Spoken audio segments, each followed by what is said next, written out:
Yes, karibu sana ndugu wapenzi watazamaji wa Wasafiri TV, na leo tupo katika podcast chamber.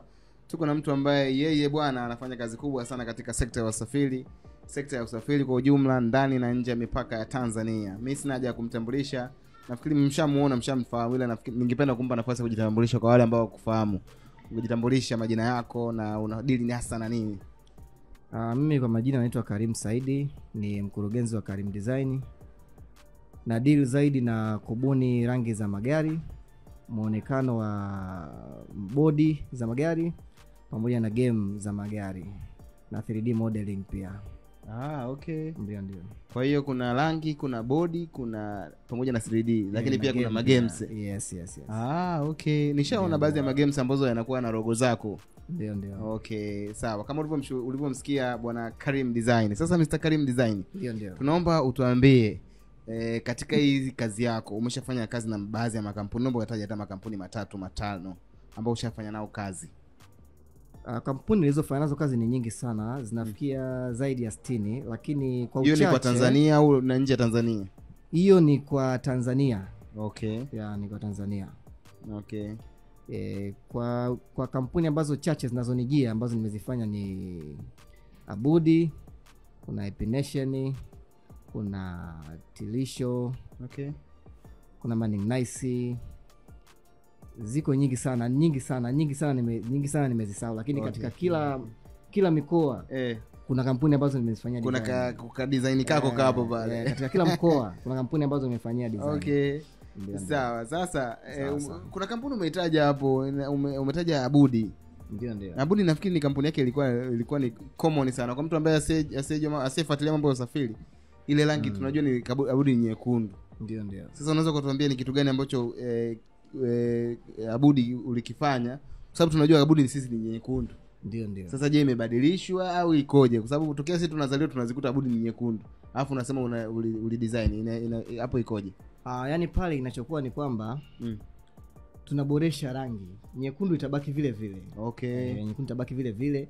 Tunachoboresha ni yani zile rangi jinsi zilivyopangiliana. Okay. Tunaboresha kama zilikaa kizamani zaidi, kuna shape za zamani zilikaa pale, sisi tunaweka unaongeza za kisasa. Lakini rangi zinakuwa ni zile zile. Ina maana ukiangalia Abudi ana nyekundu na rangi kadhaa za blue. Kwa sisi tumeenda na rangi zile zile. Tulichoboresha ni muonekano wa ile mpangilio ya zile rangi. Okay. Jinsi zilivyopita katika body ndio kitu ambacho tunakifanya. Okay, sawa. Ndio. Kwa hiyo ukiachana na rangi lakini pia tunafanya na interior designs. Interior design pia. Kwa hiyo sasa hizi ukiingia kwenye baadhi ya magari unakutana na vitaa fulani hivi kama starlight, kama nyota za usiku zinawaka. Na ile pia na yenyewe unaifanyia design? Tunaifanyia design pia. Okay. Kama mteja akihitaji tuna design, yani tunadili na muonekano tu. Yani tunachokifanya unakuta mteja anaagiza basi China, tunachokifanya yeye mwenyewe mteja anakuwa anasema mimi nataka muonekano wa aina fulani. Kwa hiyo sisi tunavyo design ile muonekano hatutoki nje sana na idea ya mteja. Idea ya mteja au kiwanda, yani nini wanasema ile bidhaa ambayo kiwanda wanayo. Yani tuwezi ku design kitu ambacho kwa kiwandani hakuna. Itamtia gharama mteja. Okay. Kwa mteja anapokuja hapa lazima aje na wazo. Anakupa wewe wazo. Alafu unalimodify lile wazo. Ndio. Okay, sawa. Ni kazi gani ambayo ushawahi kuifanya hii kazi ukasema hii kazi ilikuwa kazi nzito kweli na ikakupa fursa nyingi zaidi? Naweza kusema Abudi ndo kazi ambayo ilikuwa kubwa zaidi kwangu na ndo kazi ilikuwa ya ndoto zangu. Okay. Abudi. Ilianzaje? Hebu tupe historia kwa ufupi hapa hadi ukafika kwenye Abudi. Abudi nilikuwa nafuatilia muda mrefu. Nilikuwa nafuatilia muda mrefu nije nifanye nao kazi. Yani nilikuwa naona kwamba rangi yao ile ipo kama kikawaida hivi. Okay. Nilikuwa nataka niwaboreshe ichangamke, yani iwe na muonekano wa kisasa. Okay. Kwa hiyo ngoja hapo kuna swali hapo. Kwa hiyo nataka kuniambia kwamba Abudi kama Abudi wao hawakuwa na wazo, ila wewe ndio ulikuwa unatamani kitu kifanyike. Mimi nilikuwa natamani sana nifanye nao kazi. Lakini wao wenyewe hawakuwa na wazo kabisa. Na hata kama ingetokea nisingefanya nao kazi wasingekuwa na hilo wazo. Kweli kabisa. Wao walikuwa umestiki na rangi zao zile ambazo tulikuwa tumezizoea. Zile mimi nilichobadilishia ni namna rangi zilivyoingia, zilivyojikunja, zilivyopita katika body. kitu ambacho nimedili nacho. Okay, sawa. Na hii issue ya designing ya pamoja na utengenezaji wa games ni kwamba ulisomea kabisa au ilikuwaje yani mpaka ukafika kwenye hatua ya kwanza kwa design rangi, ku design body pamoja na games? Hiyo idea nilisomea. Okay. Nilisomea kuanzia 2016, 2017 mpaka 2019 nilikuwa nasomea. Okay. Ilikuwa issue ya 3D modeling. 3D modeling. Yes. Ndio tumeona wazungu tu wanafanya huko nje. Wanafanya sana hizo 3D modeling. Yeah. Okay. Na kitu kigeni sana hata Tanzania ukiangalia ni kitu kigeni sana. Inatumikaje hiyo 3D? Tueleze kwa ufupi tu, kwa uchache tu. 3D modeling inatumika kutengeneza vitu vingi. Kuna muonekano wa mfano majengo. Okay. 3D modeling inatumika. Vifaa vyote vinavyotengenezwa kama labda unavyoona tuseme labda simu, kompyuta, vifaa vyote vinavyotumika yani vinavyotengenezwa kiwandani. Okay. Inaanza 3D modeling kwanza. Okay, inafanyika modeling kwanza alafu ndio kitu kinafiatuliwa kiwandani. Okay. Sawa. Kuna makampuni mengi Tanzania, kuna Scania, kuna Zongtong, kuna Yutong, kuna Higa, kuna makampuni mengi, kuna Golden Dragon. Nataka nijue ipi kati ya kampuni hizi ambao ushawahi kufanya nayo kazi direct moja kwa moja, sio kama mtu amekuletea kazi yeye. Hapana, moja kwa moja ukafanya kazi na kiwandani kutengeneza model yoyote ile ya basi, au labda kama unajua designer unakoga wengi, sio peke yako. Hem, tuambie model ipi ambayo au kampuni gani ambayo una modeling ya body? Modeling ya body nadhani nilianzia hapa Tanzania. Okay. Kuna kiwanda kinaitwa BM Motors, ni wa designia body ya basi, muonekano, kila kitu mpaka interior. Okay. Ni designia. Yes, baada ya hapo zingine ni idea. Tunakuta labda naweza nikadesign muonekano mfano wa ndani katika gari, labda tuseme kuna kitu nikakiongezea. Okay. Kama ukiangalia hizi Zongtong Mega, kuna ule dirishani, kuna zile fito za dirisha, kuna taa zimegawanyika ziko 3. Okay. Kuna nyekundu, kuna nyeupe, kuna blue. Ile taa ni idea yangu. Lakini ukiangalia gari za Zongtong zote zinatumika kupitia ile idea yangu ambayo nimeidesign. Kwa hiyo pia ni idea ambayo nimeifanya inatumika pia China katika kutengeneza magari yao ya Zongtong. Okay, sawa. Ile imekaa vizuri sana. Yes. Na ambao uifahamu Zongtong, ukiwa uko barabarani tafuta Zongtong uione. Ndio. Kijana hapa amehusika moja kwa moja katika utengenezaji wa hiyo kazi. Sawa. Ukiachana na hiyo, pia unatengeneza games. Ndio. Ambazo watu wengi wanazifahamu, hata mwenyewe nimezicheza sana games zako. Wanaita mods. Ni mods. Tumeanza na mods, sasa hivi tunatengeneza game yetu wenyewe sasa. Okay. Hiyo ni exclusive unaipata hapa Wasafiri TV. Kwamba Karim Design Company wako kwenye kutengeneza game yetu wenyewe kabisa, tunaipublish Play Store kule. Play Store tutakuja tutaweka pia katika Steam kule wale watumiaji wa kompyuta. Okay. Lakini watumiaji wa simu tutawekea Play Store na App Store.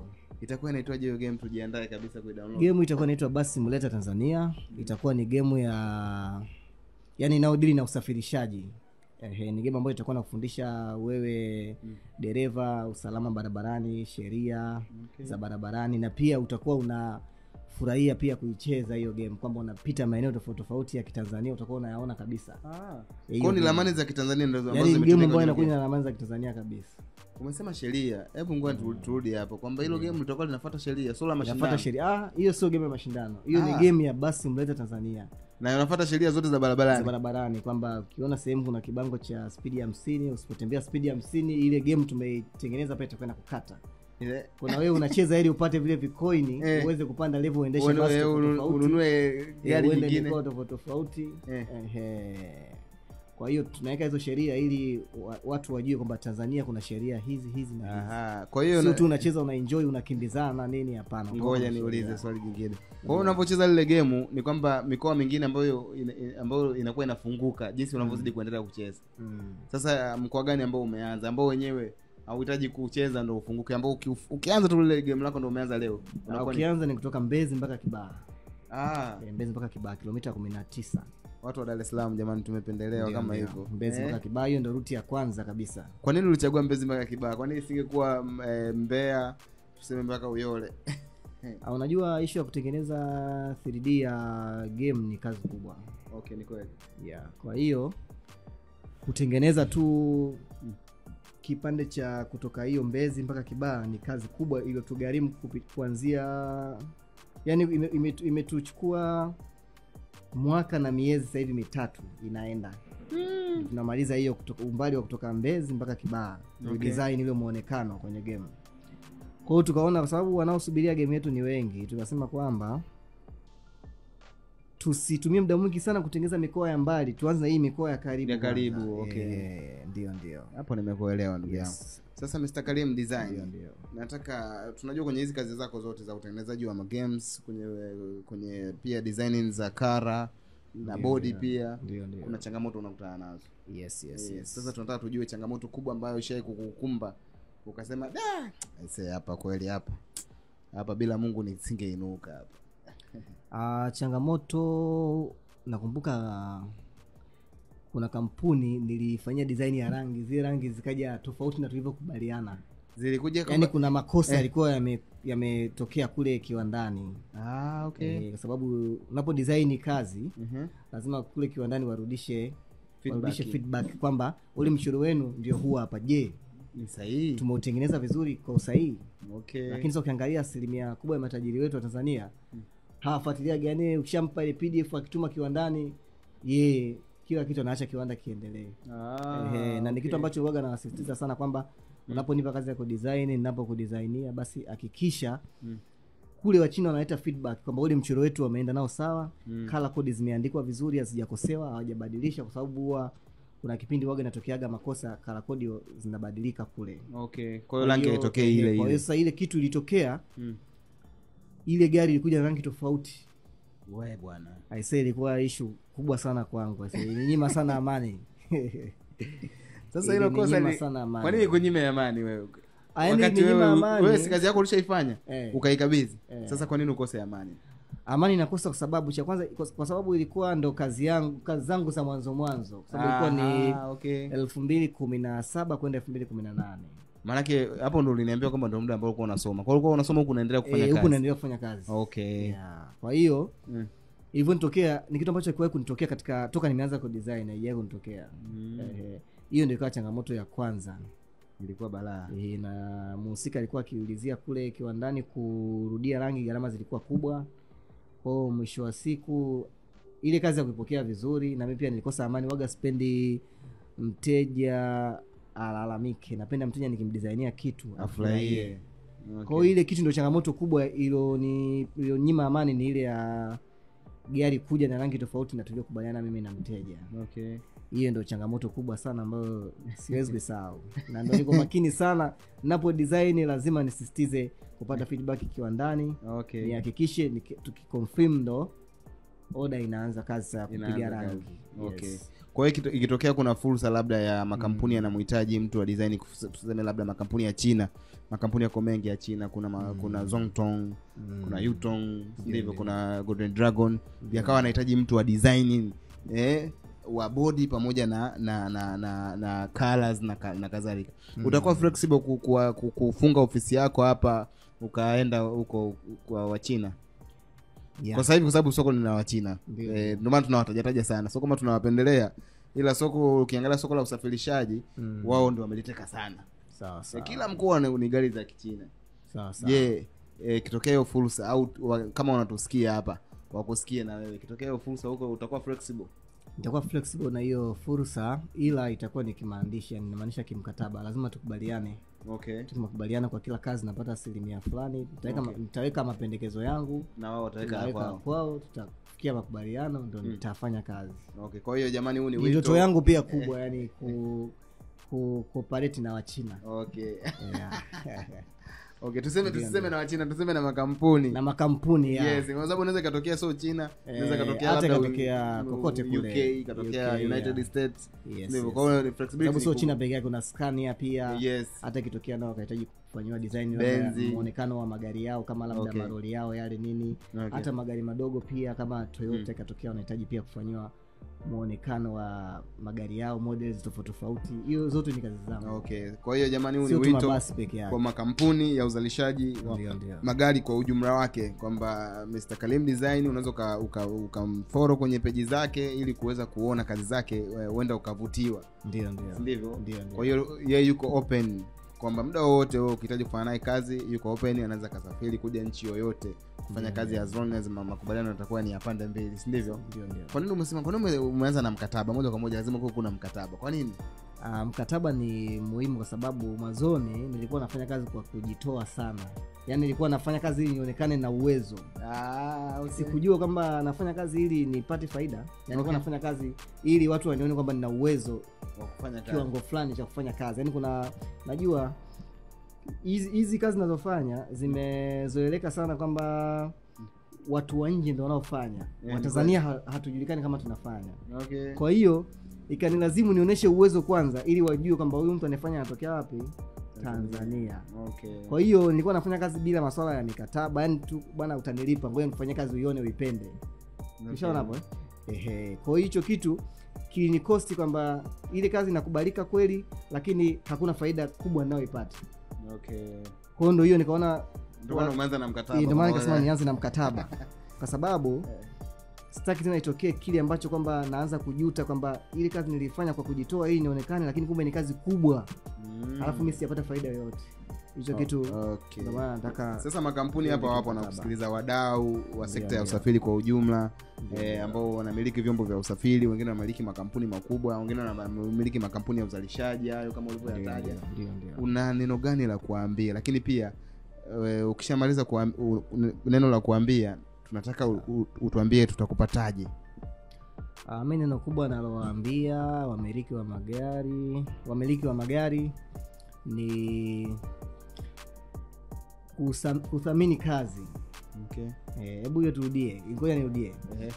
Kitu ambacho nawaambia wamiliki wa magari, wathamini kazi. Okay. Wathamini kazi ya mtu, waipe thamani. Kama mimi ninapoipa thamani kazi yangu, basi nao waipe thamani ile kazi yangu. Yaani wasiende kimazoea. Okay. Kwamba bwana hii kazi ina ugumu fulani, gharama yake ni kiasi fulani. Asione kwamba ni kazi ndogo. Okay. Wathamini kazi. Wasichukulie rahisi. Wasichukulie kirahisi. Sawa. Nafikiri neno litakuwa umelisikia. Na je, mimi niko Kigoma, nina gari zangu nataka niziingize Tanzania. Nakupataje Karim Design? Mimi utanipata cha kwanza kupitia katika kurasa za kijamii, Facebook, Instagram na TikTok kwa jina la Karim Design. Ukiandika tu Karim Design utaziona account zinakuja pale. Kama ukiingia Instagram ukiandika Karim Design utaiona account, ukija Facebook utaona account. Ukija pia TikTok utaona account. Na ni account kubwa tu zinaonekana. Ni account nzito. Ni account nzito. Mbona umeanza kunitishia? Ni account zimenenepa. Ni account ambazo nimezitengeneza muda mrefu. Na zina kazi zako zote. Kwa hiyo mtu ataona kazi zako bila kubabaisha. Ataona kazi zote. Bila kubabaisha. Sasa ndugu mpenzi wa Wasafiri TV, huyo ni Mr. Karim Design, mtaalamu wa uandaaji. Kwa Kiswahili tunatumia nini? Modeling, yes. Modeling nitumie tu neno la Kiingereza. Utaalamu wa design. Wa magari aina mbalimbali, lakini pia vile vile za body pamoja na magame. Unawaambiaje wasafiri kwa ujumla wanaokutazama hapa? Maana sisi tunadili na wasafiri kwa ujumla wake. Unawaambia neno gani wasafiri? Mimi bwana wasafiri ninachowaambia wa subscribe YouTube channel yetu inaitwa Wasafiri TV. Yes. Alafu kingine pia tunachowaambia wasafiri wasiogope kutoa kero zao. Yes, wasiogope kutoa kero zao katika kurasa zetu za kijamii. Wasiogope kutoa kero zao na pia pongezi zao kwa vyombo vya usafirishaji kwa ujumla wake. Sawa. Haya, asante sana. Jamani tunashukuru sana. Hii inaitwa Wasafiri TV. Usiache kusubscribe, kulike, kucomment na kushare. Chao.